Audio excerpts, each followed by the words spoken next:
창세기 1장 1절 말씀 우리 다 같이 읽도록 하겠습니다. 태초에 하나님이 천지를 창조하시느라. 아멘. 자, 오늘 이번 주 설교는 원래 저번 주 설교와 한 편의 설교인데 나눴습니다. 나눠가지고 저번 주와 연결되는 설교고 다음 주에 또 창세기 1장 1절 말씀 볼 텐데 오늘은 창세기 1장 1절과 이제 전도서와의 관계를 살펴보려고 합니다.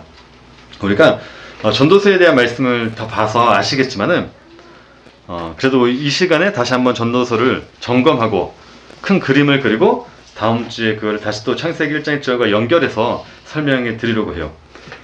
우리가 저번 주에 봤을 때 창세기 1장 1절 하나님의 천지 창조는 인간을 위해 창조된 창조물이 아니라고 했습니다.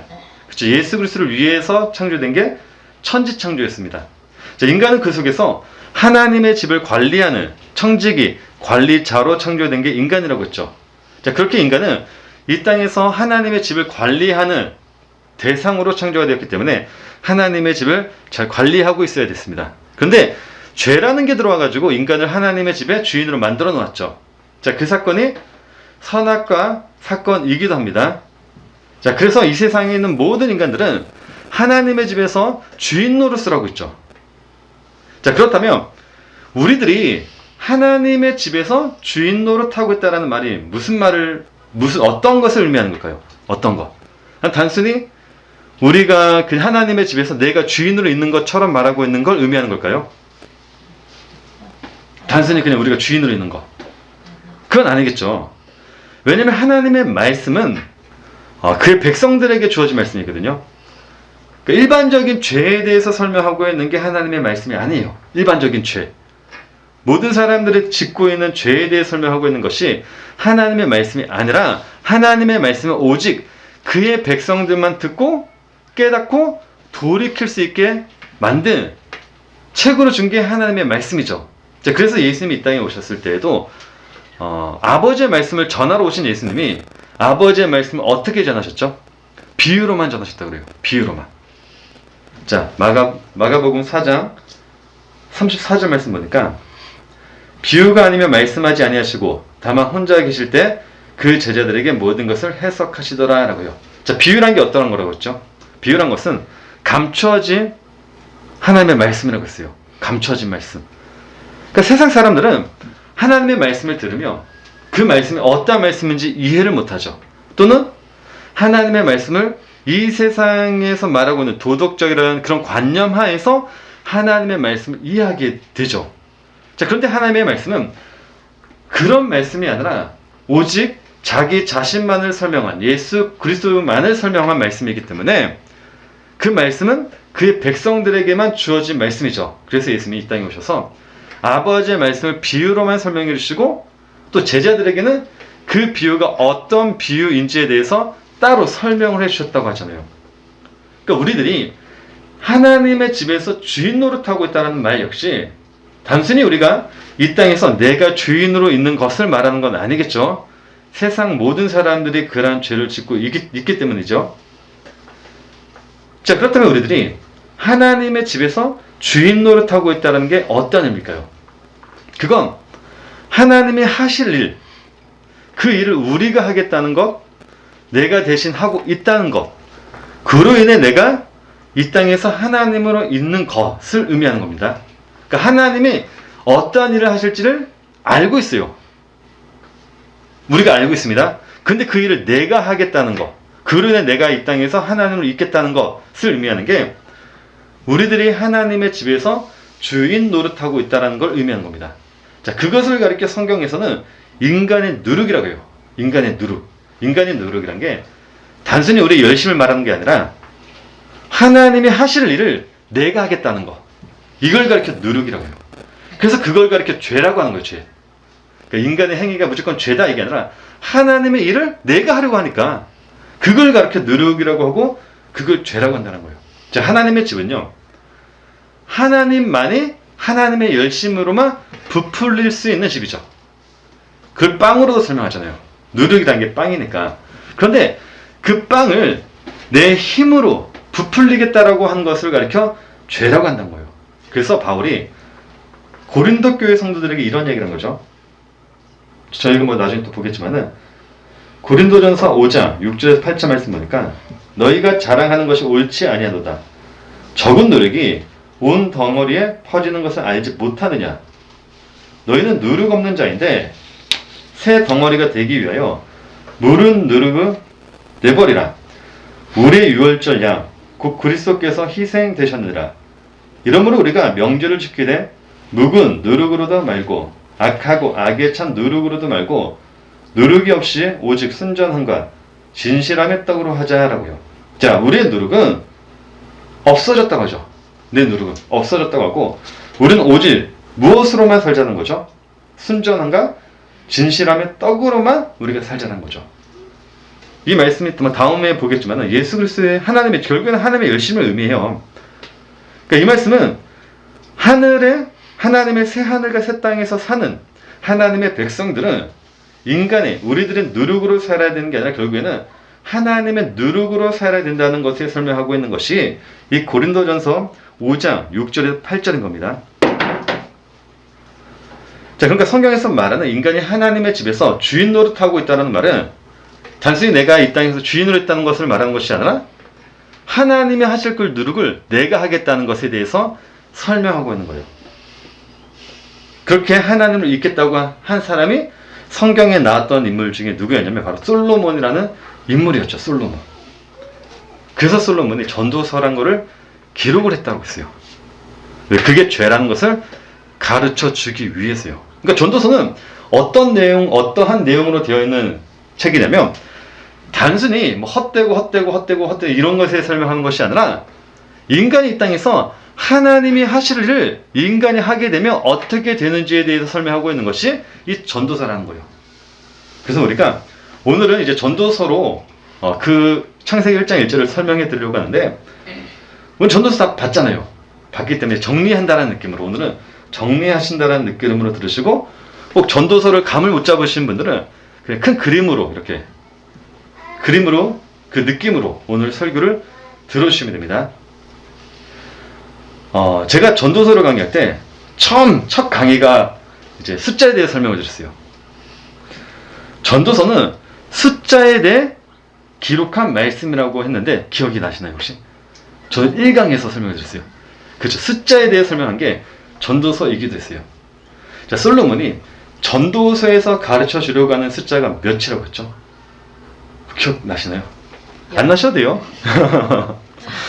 솔로몬이 전도서에서 가르쳐 주려고 하는 숫자는 3701이라고 했어요. 3701이라는 숫자에 대해서 계속 반복해서 가르쳐 주고 있는 게 전도서거든요. 자, 3701이 어떤 숫자라고 했죠? 창세기 1장 1절을 우리 열심으로 먹으면 그게 바로 3701이라고 했어요. 자, 왜냐면 앞에 보시면 아시겠지만은 히브리어에 보게 되면 게마트리아 숫자라는 게 있어요. 자, 이게 왼쪽에서부터 보면 알렙이라는 알렙이라는 게 있고 이건 안 되네요. 알렙이 1이고 베트가 2고 빅멜이 3이고 달렛이 4고 해가 5 이렇게 숫자들 있잖아요. 숫자 왼쪽에서부터 이렇게 보시면 됩니다. 제가 설명해 드리고 싶은데 이거 내렸더니 같이 내려져 가지고 안 되네요. 자, 이렇게 숫자들이 있으면 숫자들. 자, 이 숫자들이 이제 히브리 알파벳의 숫자 값인데, 자, 이 숫자 값을 그대로 대입을 해가지고 이게 창세기 1장 1절이거든요. 자, 여기 보게 되면 베트, 레시, 알렙, 신, 요드, 헤트라는 이 단어도 있죠. 이게 베레시트라고 해요.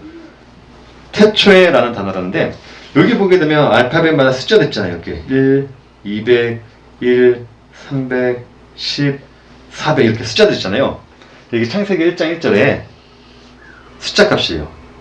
좀 더 크게 보면 이렇게 나오는데, 자, 이 창세기 1장 1절의 이 숫자 값들을 전부 다 더하면 몇이라고 했죠? 2701이 돼요. 2701. 이걸 다 더하면요, 이 알파벳 숫자들을 다 공식에 맞게 대입을 하면 2701이, 이걸 잘 기억하고 계셔야 돼요. 다음 주부터 좀 더 어려워지긴 하지만은, 자, 2701이 됩니다. 자, 이 2701을 이제 알렙이 성경에서 히브리에서 알렙이라는 알파벳이 있어요. 알렙. 자, 여기 보게 되면 여기로 다시 한번 설명을 드릴게요. 여기 알레프라고 하는데 알렙이라고 하고 알레프라고 하는데 이게 히브리어 처음 나오는 알파벳입니다. 자, 이 알파벳으로는 크게 두 가지 단어를 만들 수 있다고 했죠. 어쩐 단어죠? 처음에는 엘로힘이라는 단어를 만들 수 있어요. 크게.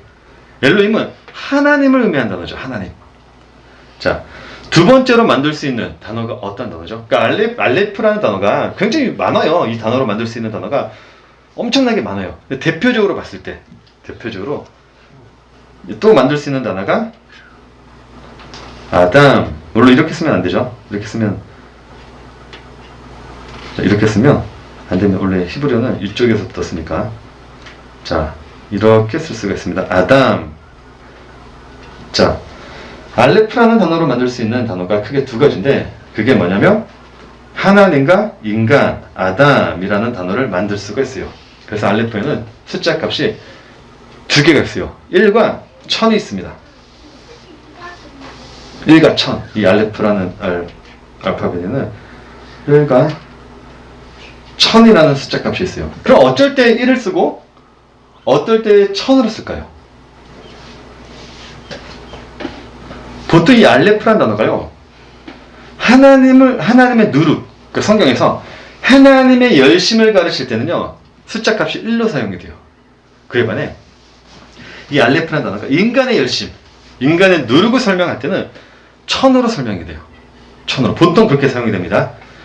자, 그래서 솔로몬이 하나님이 지으시겠다고 한 이 창세기 1장 1절은 단순히 태초에 하나님이 천지를 창조하셨느라 라는 말씀이 아니라 이 말씀 안에는 요한계시로 우리가 저번에 봤던 새하늘과 새 창조에 대한 내용도 함께 함축되고 있는 단어라고 했죠. 한 문장이란 말이에요. 자, 그래서 솔로몬이 하나님이 만드시겠다고 하신 그 천지 창조를 내 누룩으로 내가 만들어버리겠다라고 생각했단 말이죠. 그래서 근데 그게 결국에는 죄라는 것을 깨닫게 돼요.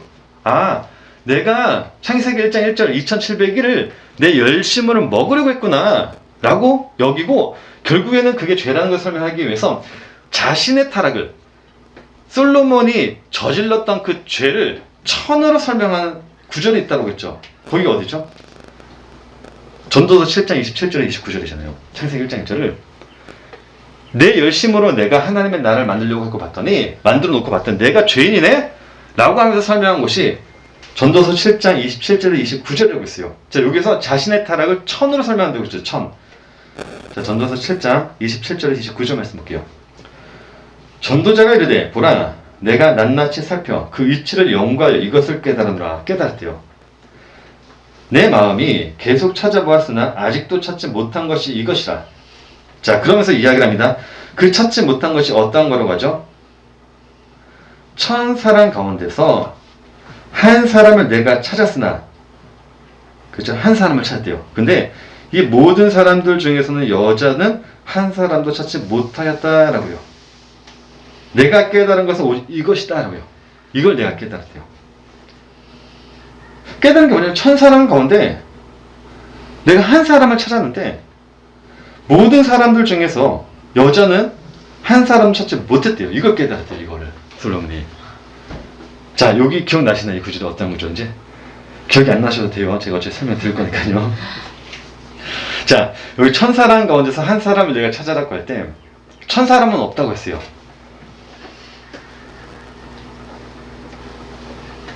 자, 다시 설명드리면 우리 1000사람 가운데 여기 1000사람이라는 단어가 없다고 했어요.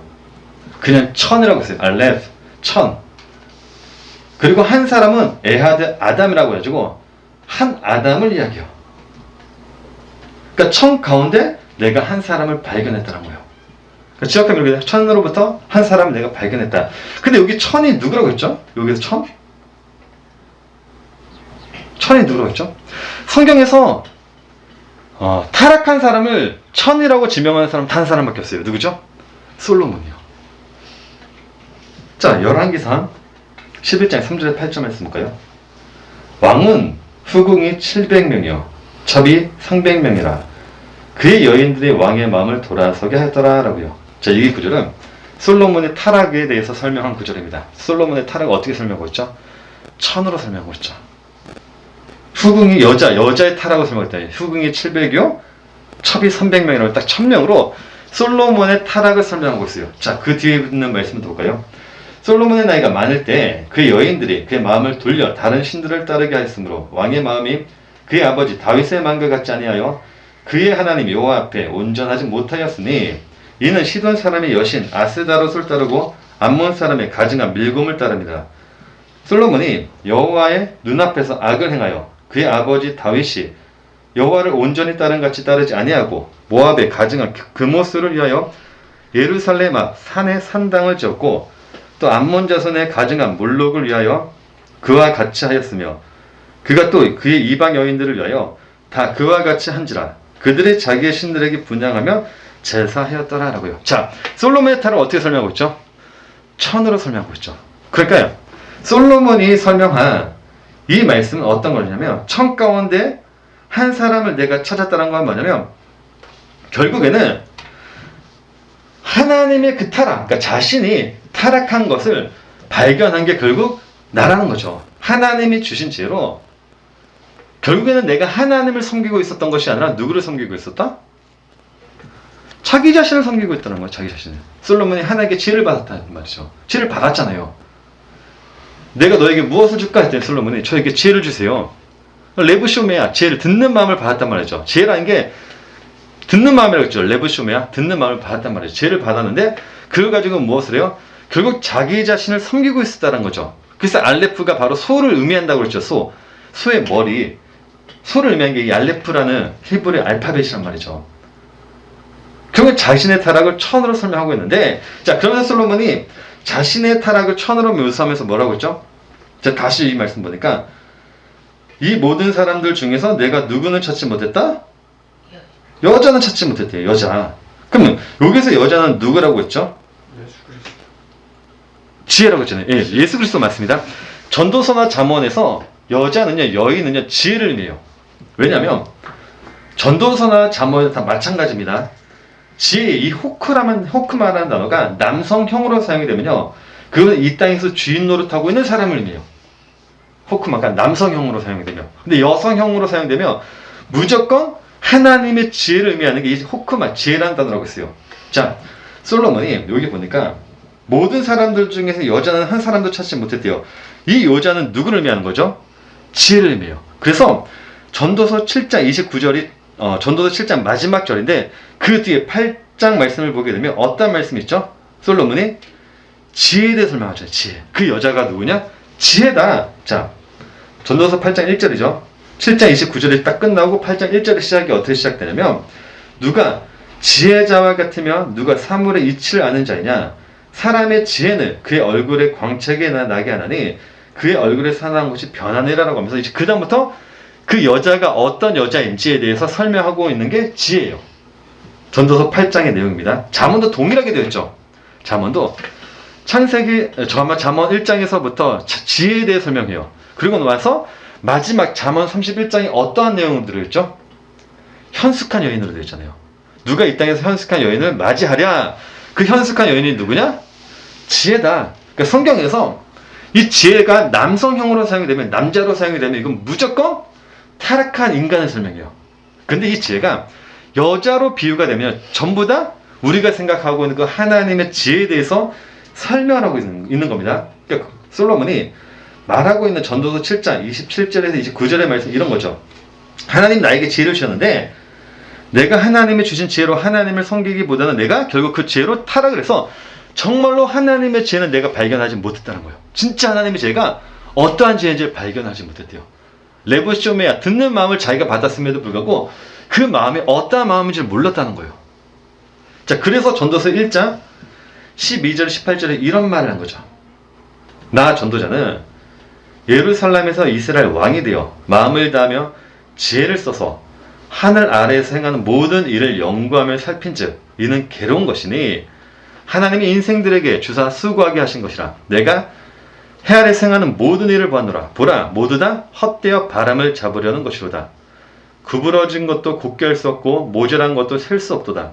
내가 내 마음속으로 말하 이르기를 보라, 내가 크게 되고 지혜를 더 많이 얻었으므로 나보다 먼저 예루살렘에 있던 모든 사람들보다 낫다 하였나니 내 마음이 지혜와 지식을 많이 만나 보았음이로다. 내가 다시 지혜를 알고자 하며 미친 것들과 미련한 것들을 알고자 하여 마음을 썼으나 이것도 바람을 잡으려는 것인 줄을 깨달았도다.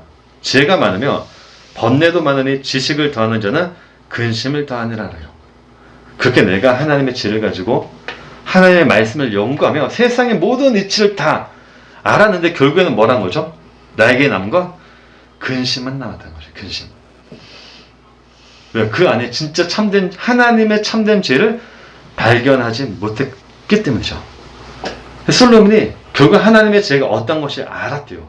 그 지혜가 어떤 것인지. 그래서 솔로몬이 전도서를 3701로 기록을 한다고 했죠. 그 지혜가 하나님의 지혜가 어떤 것인지 알아요. 이제 알아요. 알았대요. 늙을 때쯤. 죽어갈 때 알았대요.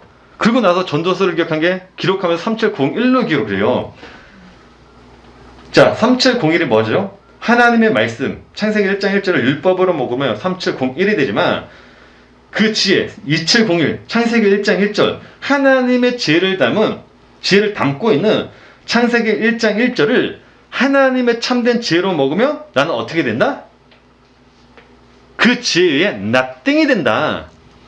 자, 그래서 전도서에서 가장 많이 나온 숫자가 몇이라고 했죠? 정리하시면 돼요. 이제 저희가 다 들은 거예요. 처음 들으신 것처럼 이렇게 반응하시면 안 됩니다. 이미 다 저희는 들었어요. 한 40강 정도를 통해서. 자, 전도서에서 가장 많이 나온 숫자가 37이라고 했잖아요. 37. 그 다음에 많이 나온 숫자가 0. 그 다음에 나온 숫자가 1이잖아요. 1. 자, 37이 어떠한 단어로 했죠? 37. 아까 우리가 게마트리아 숫자를 봤어요. 그 처음에 게마트리아 숫자를 봤는데 제가 게마트리아 숫자에 37을 이제 조합을 하면 그 숫자로 만들 수 있는 숫자가 뭐라고 했죠? 헤벨이라고 했잖아요. 헤벨. 헤벨. 자, 이 헤벨이라는 단어를 보게 되면요. 헤벨은 해. 그쵸? 베트. 라메드. 라메트가 아니라 라메드예요. 라메드로 해는 5는 숫자 값이 5죠. 베트는 2예요. 라메드는 30이에요. 더하면 37. 헤벨. 헤벨이 어떤 의미라고 했죠? 헛되고 헛되고 헛되면 헛되니 세상의 모든 것이 헛되다. 이 헛되다. 헛되다를 의미하는 게 헤벨이라고 했어요. 자, 이 헤벨로 만들 수 있는 단어도 누구였죠? 창세기에 말씀 봤더니 아벨. 아벨의 의미 허무잖아요. 없음. 아벨의 의미 그래 헤벨이라고 해요. 헤벨. 헤벨. 없음. 그러니까 솔로몬이 지금 이야기하고 있는 건 이 헤벨. 없다란 거죠. 없음. nothing. 근데 이 nothing이 누구에 의해서 이루어진다는 거죠? 1에 의해서. 1에 의해서. 1. 하나님의 제 1에 의해서 37. 우리라는 존재 자체가 nothing, 없음이 되게 되면 우리는 뭐가 된다? 제로, 0이 된다. 기억나시죠? 자, 그래서 이 전도서에 이 헤벨이라는 단어가 또 몇 번 사용이 됐다고 했죠? 숫자 값에 맞게 37번이 나와요. 예, 없으니까. 헛되고 헛되면 헛되고 헛되니 세상의 모든 것 헛되더라는 단어가 전도서에 이 헛되다는 단어가 37번이 등장을 해요. 이건 솔로몬이 지금 조합을 시켜놓은 거예요, 지금.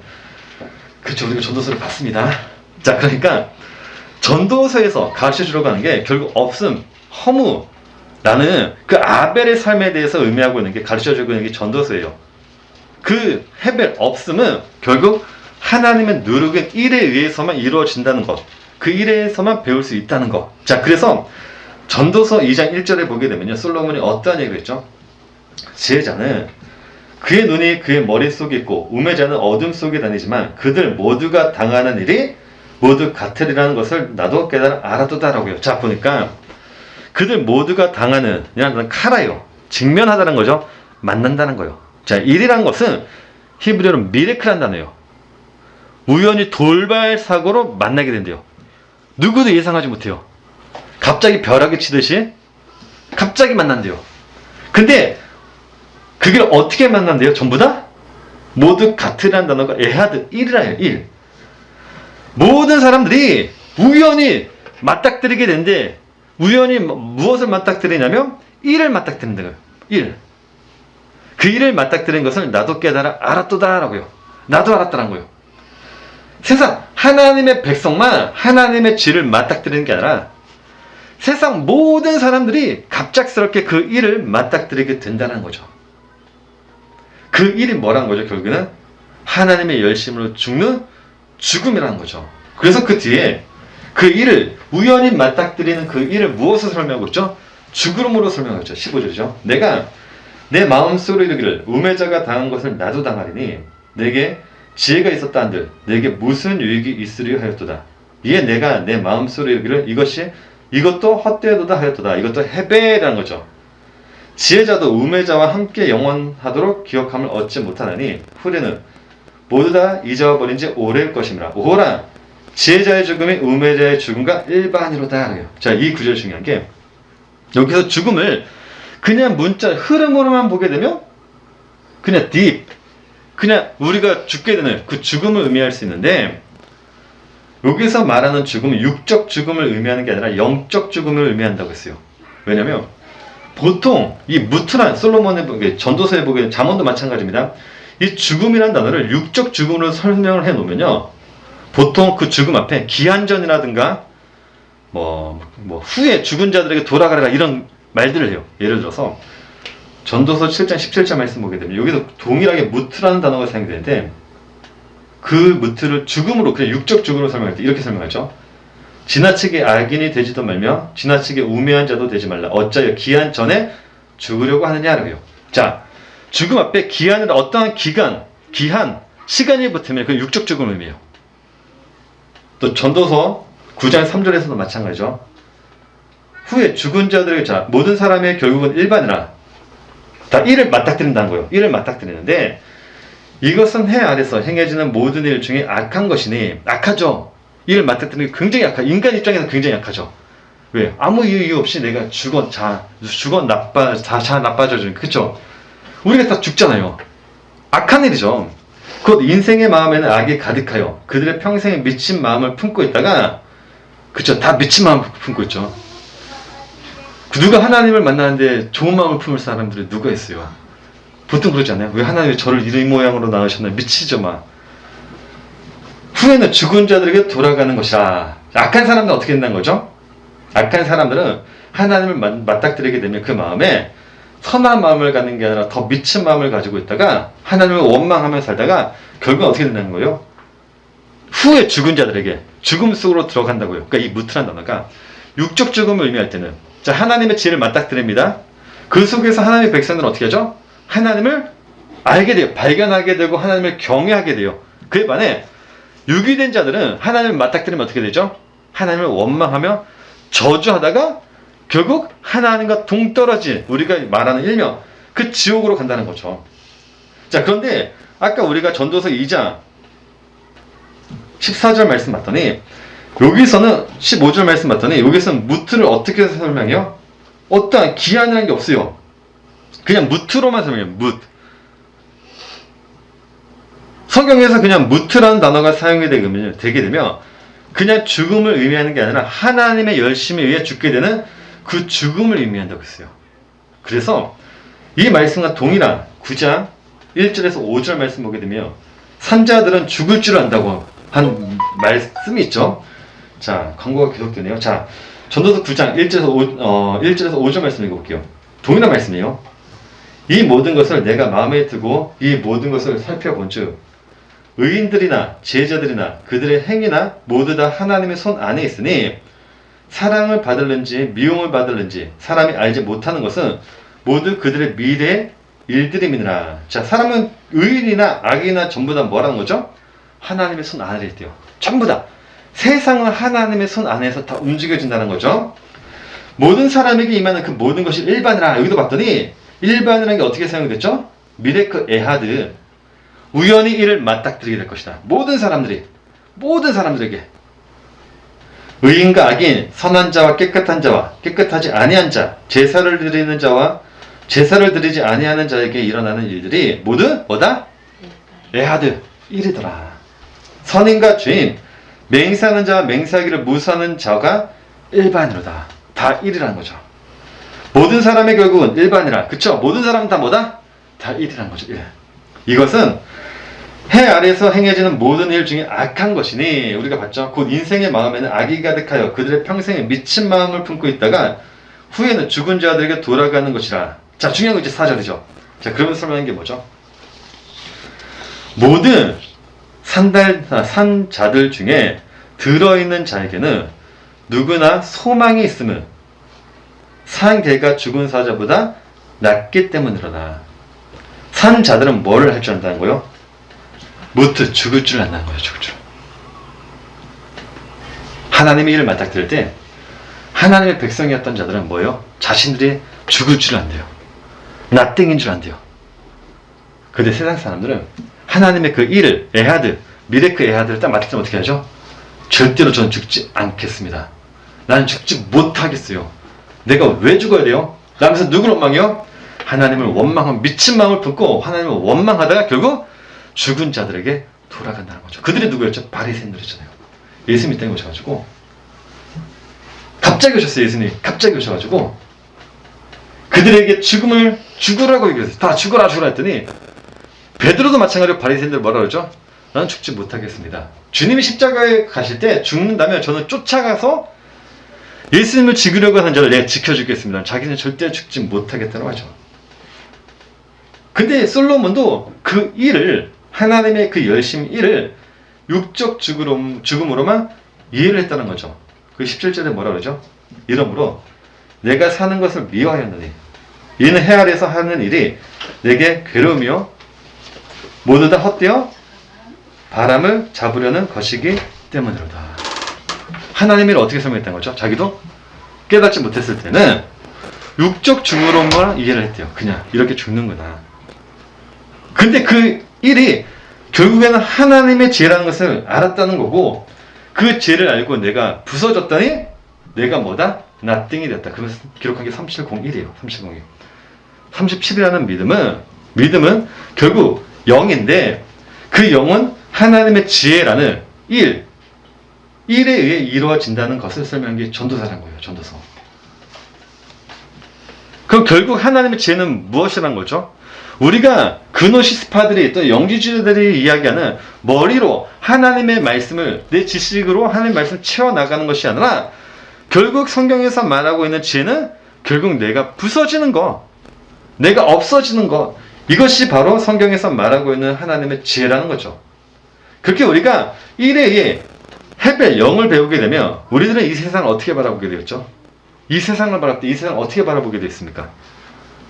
허무한 세상으로 바라보게 되죠. 허무한 세상. 왜냐면 이 세상에는 참된 생명이 없다는 걸 알기 때문이에요. 그래서 솔로몬이 이 세상을 가리켜 뭐라고 그러죠? 허무하다. 이 세상은 너무나도 허무하다 라고 설명한 거죠. 그래서 전도서의 문을 어떻게 그의 문을 시작한 겁니까? 전도서의 문을. 전도자가 이르되 헛되고 헛되며 헛되고 헛되니 모든 것이 헛되도다. 해 아래에서 수고하는 모든 수고가 사람에게 무엇이 유익한가? 한 세대는 가고 한 세대는 오되 땅은 영원히 있도다. 해는 뜨고 해는 지되 그 떴던 곳으로 빨리 돌아가고 바람은 남으로 불다가 북으로 돌아가며 이리 돌며 저리 돌아 바람은 그 불던 곳으로 돌아가고 모든 강물은 다 바다로 흐르되 바다를 채우지 못하며 강물은 어느 곳으로 흐르든지 그리로 연하여 흐르느니라. 모든 만물이 피곤하다는 것을 사람이 말로 다 말할 수 없나니 눈은 보아도 족함이 없고 귀는 들어도 가득 차지 아니하도다. 이미 있던 것이 후에 다시 있겠고 이미 한 일을 후에 다시 할지라. 해 아래에는 새 것이 없나니 무엇을 가리켜 이르기를 보라. 이것이 새 것이라 할 것이 있으랴. 우리가 있기 오래전 세대들에게도 이미 있었느니라. 이전 세대들의 기억됨이 없으니 장래 세대도 그 후 세대들과 함께 기억됨이 없으리라 라고 하면서 이 세상을 바라봤더니 이 세상이 어떻게 허무하다는 거죠. 없다는 거죠. 근데 그 지혜를 알지 못하면 우리는 어떻게 이 세상을 붙잡고 끝까지 나라는 존재를 살려내려고 한다는 거죠. 이 세상 붙잡고 어떻게든 이 세상에 기생충처럼 붙어 있어가지고 이 세상에서 살아남으려고 한다는 거죠. 이 말씀을 이 37, 이 허물을 천으로 보게 되면 어떻게 됩니까? 이 세상은 정말 허무한 세상이니까 믿음으로 이 세상을 바라보는 사람들은 이 세상이 정말 허무하다는 걸 알기 때문에 누구를 붙잡아요? 하나님만을 붙잡죠. 예수 그리스도만을 붙잡게 되죠. 그런데 이 하나님의 지혜로 이 세상을 바라보지 못한 사람들, 그냥 우리가 이 세상을 바라봤을 때 지혜 없이 이 세상을 바라보게 되면 이 세상에는 참다운 것, 생명이라는 것이 없기 때문에 어떻게 됩니까? 우리가 이 세상을 아름다운 세상으로 만들자. 이 세상을 행복한 세상으로 만들자. 이 세상을 파라다이스로 만들자. 라고 하는 거 아닌가요? 이 시대의 많은 과학자들이, 철학자들이 시도하려고 하는 게 무엇입니까? 이 세상을 무엇으로 만들자? 인간이 정말 살만한 세상으로 만들자. 정치인들도 그렇죠. 이 세상을 인간다움, 인간이 살 수 있는, 인간을 존엄스럽게 만드는 세상으로 만들어 나가자라고 이야기하는 거 아닐까요? 이 허무한 세상을, 솔로몬도 마찬가지죠. 하나님의 말씀에 따라서 하나님의 말씀을 기억하며 하나님의 성전을 지었습니다. 그런데 그가 만든 성전에는 변한 게 없어요. 자신이 하나님의 성전을 짓고 아버지의 그 말씀에 따라서 하나님의 나라를 만들어 놓으며 자신이 살고 있는 이스라엘이라는 땅이 변할 줄 알았습니다. 하나님의 나라가 될 줄 알았어요. 그런데 어떻게 되죠? 편한 게 없어요. 행복해졌는데 뭔가 마음에 기쁨이 없죠. 그래서 솔로몬이 무엇을 하기로 한 거죠? 내가 하나님의 나라를 이 땅에 만들어 놓자. 하나님의 나라를 이 땅에 내가 세워보자. 라면서 기록한 게 몇 장이죠? 전도서 2장이죠. 전도서 2장은요, 솔로몬이 에덴 동산을 창조한 것에 대해 설명한 구절입니다. 자, 전도서 2장 말씀 볼까요? 나의 사업을, 전도서 2장 4절에 11절이죠. 11절 말씀 읽어볼게요. 나의 사업을, 여기 사업이란 게 그냥 사업을 말하는 게 아니라 그냥 사업이란 게 이제 하나님의 집을 의미해요. 보통 성경에서 집을 의미하기도 하고 하나님의 집, 그러니까 어떤 집의 큰 뭐라 그러죠? 큰 대저택이라고 설명하시면 돼요. 자, 읽어볼게요. 나의 사업을 크게 하였노라. 내가 나를 위하여 집들을 짓고 포도원을 일구며, 그쵸? 여러 동산과 가원을 만들고 그 가운데 각종 과목을 심었으며 나를 위하여 수목을 기르는 산림에 물을 주기 위하여 못들을 팠으며 남녀노비들을 사기도 하였고 나를 위하여 집에서 종들을 낳기도 하였으며 나보다 먼저 예루살렘에 있던 모든 자들보다도 내가 소와 양떼의 소유를 더 많이 가졌으며 금과 왕들의 소유한 보배와 여러 지방의 보배를 나를 위하여 쌓고 또 노래하는 남녀들과 인생들이 기뻐하는 첩첩들을 많이 두었노라. 내가 이같이 창성하여 나보다 먼저 예루살렘에 있던 모든 자들보다 더 창성하니 내 죄도 내게 여전하도다. 무엇이든지 내 눈이 원하는 것을 내가 금하지 아니하였으며 무엇이든지 내 마음에 즐거워하는 것을 내가 막지 아니하였으니 이는 나의 모든 수고를 내 마음에 기뻐하였습니다. 이것이 나의 모든 수고로 말미암아 얻은 몫이로다. 그 후에 내가 생각해 본즉 내 손으로 한 모든 일과 내가 수고한 모든 것이 다 헛되어 바람을 잡는 것이며 해 아래서 무익한 것이더라라고요. 자, 여기 봤더니 이 말씀은 하나님이 에덴 동산을 창조하신 그때를 자신이 회복했다고 하는 구절이라고 했습니다. 왜냐하면 먼저 하나님이 에덴 동산을 창설하실 때 에덴 동산을 어떻게 창조하셨기 때문이죠. 먼저 동산을 만드셨습니다. 그리고 동산 안에 열매 맺는 모든 나무를 두셨다고 하죠. 뿐만 아니라 동산을 만드시고 과목들을 만드시고 열매 맺는 나무를 만드시고 무엇도 만드셨죠? 강물도 만드셨죠. 이게 에덴 동산의 모습입니다. 창세기 2장 9절 10절 말씀이죠. 여호와 하나님이 그 땅에 보시기에 아름답고 먹기에 좋은 나무가 나게 하시니 동산 가운데에는 생명나무와 선악을 알게 하는 나무도 있더라. 강이 에덴에서 흘러나와 동산을 적시고 거기로부터 갈라져 내 근원이 되었으니 라고요. 자, 그런데 솔로몬도 똑같이 동산과 동산 안에 열매 맺는 나무들을 만들었죠. 무엇보다 자신이 만든 동산에 물을 적시는 못도 팠다라고 하고 있죠. 전도서 2장 5절 6절입니다. 여러 동산과 가원을 만들고 그 가운데 각종 과목을 심었으며 나를 위하여 수목을 기르는 삼림에 물을 주기 위하여 못들을 팠으며 라고요. 여기서 참고로 제가 설명드렸지만은 여기 동상, 갓나, 가원이라는 파르데스라는 단어들이 전부 다 복수로 사용이 되어 있어요. 복수. 왜냐하면 자신이 하나님이 만드신 동산보다도 더 큰 동산을 만들었다는 것을 보여주기 위해서 복수로 사용을 한다고 했어요. 그래서 동산을 갓나라고 하는데 또 가원을 우파르테심, 파르데스라고 하는데 원형이 파르데스예요. 이게 번역이 되는 게 우파르테심이에요. 자, 아무튼 이 간노트, 간이라는 동산의 여성형 명사형인데 자, 에덴 동산을 할 때 동산을 간이라고 해요. 히브리어로 간. 간은 남성형이고 간나는 여성형이에요. 여성형. 이걸 복수형으로 사용이 되면 간노트라고 합니다. 자, 그리고 이 우파르테심, 파르데스라는 단어가 여기 있는데, 아이고, 파르데스라는 단어가 있다고 했죠. 이 파르데스라는 단어는 그냥 가원이라는 단어가 아니라 우파르테심 나타라고 해가지고 가원을 만들었다는 건데, 이 파르데스는 정원, 가원, 공원을 의미하는 단어이긴 해요. 근데 이 파르데스라는 단어의 원형, 이 단어가 어디서 나온 단어라고 했죠? 파르데스. 많이 들어보셨을 거예요. 이 단어가 어디서 나온 단어냐면 조로아스터교의 경전이 젠데 아베스타에서 유래된 단어예요. 자, 이 단어가 시대를 거쳐서 나온 단어가 우리가 알고 있는 파라다이스라는 단어죠. 파라다이스. 이 파라다이스의 원형은 원래 조로아스터교의 경전인 젠데 아베스타에서 유래된 단어입니다. 그러니까 이방 민족에서 나온 단어가 이 파르데스라는 단어예요. 파르데스. 여기 보기 파르데스는 게 히브리어 단어가 아니라 하나님이 인간에게 주신 단어가 아니라 이방인들이 만들어낸 단어가 이 파라다이스라는 단어입니다. 파라다이스의 뜻이 뭐죠? 지상 낙원을 의미하는 게 이 파라다이스라는 단어예요. 그러니까 솔로몬이 만든 동산은 그냥 동산이 아닌 이 땅의 하나님의 나라인 지상 낙원을 자신이 만들었다고 하는 게 이 파라데스, 낙원이라는 거죠. 뿐만 아니라 에덴 동산으로부터 흘러나온 강 중에 금을 둘렀던 강이 있었습니다. 창세기 말씀 보니까, 창세기 2장 11절 12절 말씀 보니까 첫째의 이름은 비손이라, 금이 있는 하윌라 온 땅을 둘렀으며 그 땅의 금은 순금이요 그곳에는 베델리엄과 호마노도 있으며 라고요. 근데 솔로몬도 강을 통해 무엇을 가졌다고 하죠? 은, 금, 왕들이 소유한 보배, 땅 등등을 가졌다고 하죠. 자, 열왕기상 9장 26절 28절 말씀 볼까요?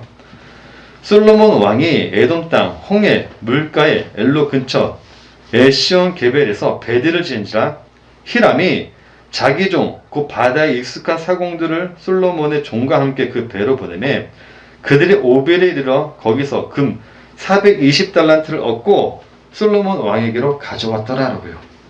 이 구절이 전도서 2장 8절의 상반절이죠. 자, 이 구절이 우리가 방금 읽었던 이 구절입니다. 이 구절이 어떤 구절이냐면 전도서 2장 8절 구절이죠. 금과 왕들이 소유한 보배와 여러 지방의 보배를 나를 위하여 쌓고, 통이란 말을 하고 있죠. 지금 솔로몬이 하나님의 에덴 동산을 창조했는데 동일하죠. 에덴 동산과 동일하게 지금 솔로몬이 이 땅에 하나님의 나라를 지상 낙원을 만들어 놓은 거죠. 이뿐만이 아니죠. 8절 말씀 보니까 또 뭐라고 했기 때문에요. 그 뒤입니다. 또 노래하는 남녀들과 인생들이 기뻐하는 첩족들을 많이 두어놓으라고요. 완전히 이 땅에서 솔로몬이 무엇이 되고 있죠? 자신이 하나님처럼 살고 있는 거죠. 왜냐면 하나님 곁에는 노래하는 천사들이 많다고요. 이사야서 6장 3절 말씀 보니까 서로 불러 이르되 거룩하다 거룩하다 거룩하다 만군에 여하여 그의 영광이 온 땅에 충만하더라고요. 근데 솔로몬도 뭐 하고 있어요 지금? 전도서 2장 7절 말씀 보니까 남녀 노비들을 사기도 하였고 나를 위하여 집에서 종들을 낳기도 하였으며 나보다 먼저 예루살렘에 있던 모든 자들보다도 내가 소와 양떼의 소유를 더 많이 가졌으며 라고요. 자, 이 구절이 어떤 단어라고 했죠? 단순히 그냥 내가 이 땅에서 뭐 많이 나았다 이게 아니라 여기에서 7절을 원문으로 보게 되면요. 원문을 제가 해놨네요. 가장 먼저 나오는 단어가 어떤 단어냐면 이 카나라는 단어예요. 이 카나. 이 카나는 나타나, 만들다, 등남했다는 단어인데 쉽게 얘기를 하면 하와가 가인을 낳고 나서 등남했다고 했을 때 이 등남이라는 단어 이 카나예요. 가나라고 하는데 또 시편 113편 13절 말씀 보게 되면 주께서 내 내장을 지으시며 나를 못해서 만드셨다라고 했을 때 여기 만드셨다는 단어가 카나라는 단어예요. 그러니까 솔로몬이 3장 7절에서 말하고 있는 남녀 노비를 사기도 했다는 것은 단순히 샀다는 게 아니라 내 자녀로 낳았다는 거죠. 내 자녀로 낳았다. 내 종, 노예, 가축들 전부 다 내가 만들어냈다는 거죠. 자, 그러면서 뭐라고 얘기하냐면, 없네요. 원문 여기 보게 되면 또 어떤 얘기를 하냐면, 그러면서 여기 가장 중요한 단어가 어떤 단어냐면, 여기 파님이라는 단어예요. 파님. 이 단어가 성경에서 중요한 이유는, 이 파님이라는 단어는 얼굴을 의미하거든요. 성전, 제가 예전에 설명드렸지만 이 파님은 어떤 것을 드러낸 모형을 파님이라고 해요. 그 파님은 어디서 많이 사용되냐면 하나님의 얼굴을 설명할 때 나오는 단어, 이 파님이라는 단어예요. 그 하나님은 얼굴이 없단 말이죠. 하나님의 모형을 알 수가 없어요. 하나님의 모형을 이 땅에 구현해낸 것을 의미할 때 파님이라는 단어를 사용해요. 그래서 이 파님은 어디서 많이 사용되냐면 하나님의 성전을 의미할 때 많이 사용돼요. 성막, 성전. 성막, 성전이 어떤 곳이죠? 하나님을 이 땅에 구현해낸 곳이 성막, 성전이란 말이에요. 이거를 바로 파님이라고 해요. 파님. 그러니까 솔로몬이 지금 말하고 있는 나보다 먼저 예루살렘에 있던 모든 자들보다라는 말은 뭐냐면 자기가 그 전에 있던 사람들은 그 누구도 하나님의 나라를 구현해내지 못했다는 거죠. 하나님 만들시기로 하신 그 나라를 새하늘과 새 땅을 구현해내지 못했다는 거예요. 근데 자기는 지금 뭐 했다는 거죠? 이 땅에 하나님의 나라를 내가 구현해냈다는 거죠. 자, 그래서 9절에서 뭐라고 한 거죠? 자, 내가 이같이 창성하여, 이게 창성하다는 말이 원문으로 보게 되면 강해졌다는 거예요. 강했다는 거죠. 그리고 나는 강해졌다는 거예요. 내가 이같이 창성하다는 단어를 원문에 맞게 다시 기억하면, 그리고 나는 강해졌다는 거예요. 그리고 내가 강해졌더니 나보다 먼저 예루살렘에 있던 모든 자들보다 더 내가 강했다라는 이야기죠. 자, 이렇게 내가 이 땅에 하나님의 나라를 구현해내고 났더니 뭐 했다는 거예요? 보기에 하나님이 이 세상을 천지창조하시고 나서 하신 말씀이 뭐죠? 심히 좋았더라. 내가 솔로몬이 그렇게 이 땅에 하나님의 나라를 구현해냈더니 뭐 했다는 거죠? 내가 보기에 매우 기뻤다라고 하잖아요. 10절 말씀 볼까요? 내가 이 땅에 그렇게 하나님의 나라를 구현해냈더니 무엇이든지 내 눈이 원하는 것을 내가 금하지 아니하며 무엇이든지 내 마음이 즐거워하는 것을 내가 막지 아니하였으니 이는 나의 모든 수고를 내 마음이 뭐 했다는 거예요? 기뻐했다는 거예요. 내가 보고 나서 봤더니 내 마음이 심히 기뻤다는 거죠. 이것이 나의 모든 수고로 말미암아 얻은 누구의 몫이다? 내 몫이다. 솔로몬은 그렇게 이 땅에 하나님이 하실 그 일을 하나님이 만들어 놓으신 천지창조를 봤더니 어때요? 허무하대요. 왜? 그 속에 참 생명이 없으니까. 그래서 전도서 2장에 내가 그러면 하나님의 나라를 내가 이 땅에 구현해내보자 라고 해서 구현해놓고 봤더니 너무나도 좋았다는 거죠. 지금 솔로몬은 이 땅에 하나님은 있었던 존재였던 거죠. 그런데 그러고 나서 내가 봤더니 결국 다 헛되다는 거죠. 왜죠? 진짜 하나님의 지를 알고 나서 봤더니 나는 이 땅에 없는 존재, 헤베라는 존재를 알게 되었기 때문에요. 자, 그래서 11절에 뭐라고 그럽니까? 이 이야기를 하고 나서 11절에 그 후에 내가 생각해 본즉 내 손으로 한 모든 일과 내가 수고한 모든 것이 다 헛되어 바람을 잡는 것이며 헤아려서 무익한 것이로다 라고 설명하면서 그 뒤에 설명하고 있는 게 뭐죠? 1에 대해 설명하잖아요. 1, 에하드, 1. 그 일이 참 생명이라는 거. 그러니까 솔로몬의 일생이 가르쳐주려고 하는 건 하나님의 자녀가 하나님의 열심에 부서지지 않으며 어떤 자로 되는지에 대해 설명하고 있는 게 바로 전도서인 거죠. 우리가 하나님의 열심에 부서지지 않으면 우리들은 하나님이 세우시려고 하는 그의 나라를 우리들이 세우려고 하게 되어 있다라는 거죠. 그에 반해 우리가 일에 의해 부서지게 되면 이 세상을 진짜 허무한 세상으로 보게 되는 거고 이 세상을 붙잡지 않게 되는 거고, 그런데 그 일에 부서지지 않으면 우리가 이 세상을 허무로만 보기 때문에 이 세상을 우리가 파라다이스로 만들 자가 되는 거죠. 그렇게 인간은 이 땅에서 인간의 누룩으로 살게 되는 거고요. 하나님의 그 기한, 하나님의 그 때를 인간이 정하려고 하죠. 하나님의 분명히 이 땅에 오셔서 뭐라고 말씀하시죠? 하나님의 때와 시기는 알지 못한다고요. 하나님이 어떻게 그의 나라를 세우실지, 예수님 이 땅에 언제 오실지 아무도 알지 못한다고 하는데 우리들은 어떻게 하죠? 그 때를 마치 알고 있는 것처럼 생각하죠. 그 기한을 우리가 마치 정해놓죠. 하나님이 뭐 언제 오지, 뭐 1999년도에 뭐 10월 며칠 날 하나님이 오신다고 뭐 재림주 뭐 그런 종교도 있지 않았나요? 또는 우리가 이 땅에 땅끝까지 하나님의 말씀을 전하면 누가 오신다? 예수님이 오신다. 이렇게 말씀을 왜곡하고 있는 거죠. 마치 내가 하나님이 되어서 하나님의 하실 일을 우리가 다 알고 있는 것처럼 생각하고 그 일을 수행하면 하나님의 말씀이 이루어진 것처럼 생각을 해요. 그렇게 가르치잖아요. 그게 바로 이 땅에 하나님으로 있다라는 증거예요. 그걸 가르쳐, 그 누룩을 가르쳐 천이라고도 하고 또 뭐라고도 하죠? 그 누룩을 가르쳐 성경에서 천이라고도 하지만은 또 뭐라고도 표현을 하죠. 그 천을 우리가 다 알고 있듯이 다 알고 계셔요. 666으로 설명하죠. 666. 인간의 누룩을 성경에서는 천으로도 설명하지만은 666으로도 설명을 해요. 그래서 솔로몬의 타락을 천으로도 표현을 했지만은 또 다른 곳에서는 어떻게 설명하죠? 666으로 설명하고 있잖아요. 자, 천은 받고, 자, 666을 어떻게 설명하죠? 열왕기상 10장 14절 말씀 보세요. 솔로몬의 세금의 무게가 금 666달란트요. 자, 이 말씀이 솔로몬의 타락을 묘사한 구절이라고 했습니다. 근데 솔로몬의 타락을 왜 세금의 무게가 금 666으로 이 6달란트로 설명하고 있냐면, 그건 이스라엘 왕은요 절대적으로 이 땅에서 은과 금, 말과 병거를 많이 가져서는 안 됐습니다.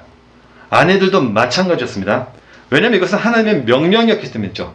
너희들이 나라에 왕이 세우게 되면 왕은 절대로 병마와 은과 금, 아내를 많이 얻지 말라고 했어요.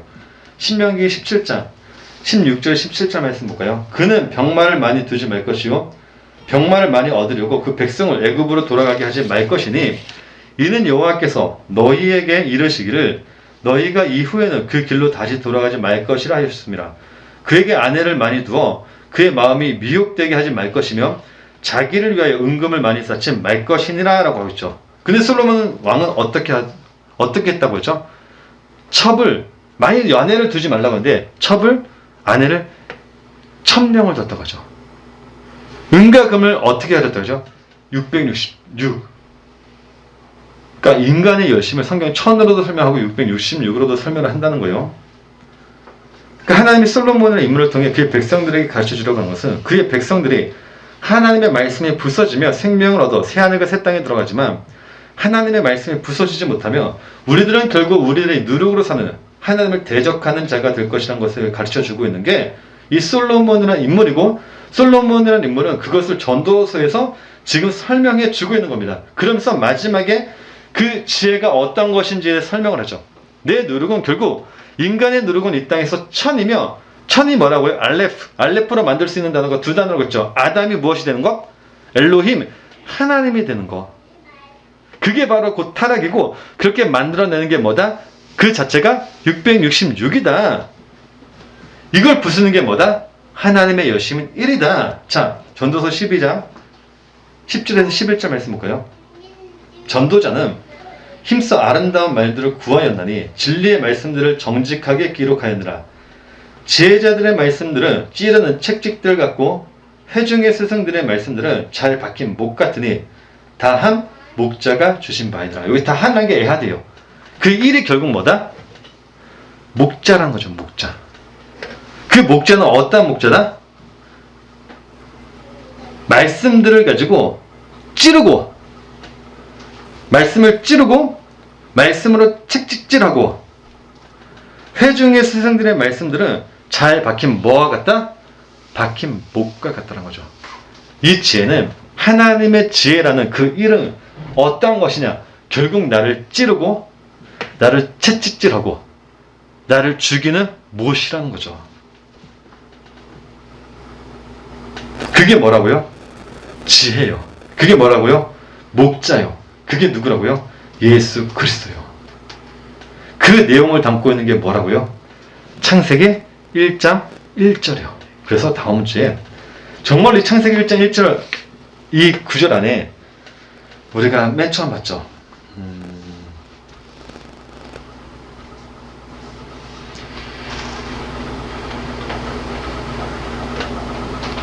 맨 처음에 봤던 이 창세기 1장 1절 말씀 보게 되면 우리가 그냥 이거를 읽으면 그냥 태초에 하나님이